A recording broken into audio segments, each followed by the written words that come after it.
Manatees are one of the most famous species to call the Sunshine State home.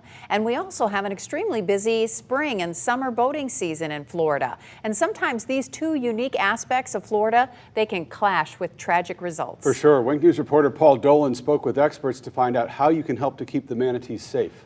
These are not random artistic swirls skirting the water's surface.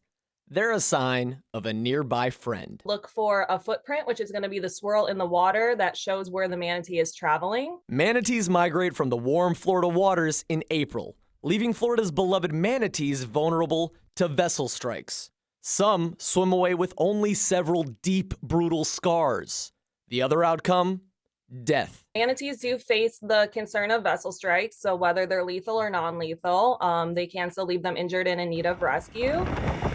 So Bradley Johnson from FWC took me out on the water to show me what boaters need to look out for while manatees are moving from areas like these to more open waters. Boaters should look out for our manatee protection zones, so our slow speed zones and boating restricted areas that will be marked by signs such as this. And Johnson taught me his polarized sunglasses are not just stylish. One of the things we always recommend is wearing a pair of polarized sunglasses, because that will help you see things that are just at the water surface or below the water surface. Sunglasses right now polarized? Yes, they are.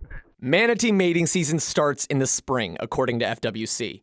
Manatees will mate in shallow waters and in herds. Since these animals are so big, when they get in shallow water and a big boat is coming, avoiding getting struck is hard because they can't swim under the boat. And that's why Howell urges boaters in shallow water to be vigilant. Manatee mating herds, they do seek shallow water in order to mate. So that's where boating is very important, to stay out of those shallow water areas where you see manatees.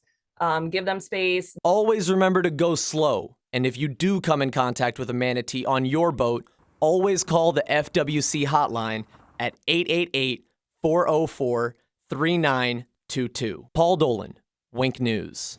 All right, Paul, thank you. So far in 2025, preliminary data from FWC shows that 8 of the 30 manatee deaths attributed to watercraft collisions happened in Southwest Florida, 7 of them in Lee County alone, the other one in Charlotte County. In 2024, Collier and Charlotte counties had 2 deadly manatee and boat collisions each. Lee County had 12. You can put that number for FWC in your phone before you go out, just in case you need it. Right, so you have it, don't have to find it.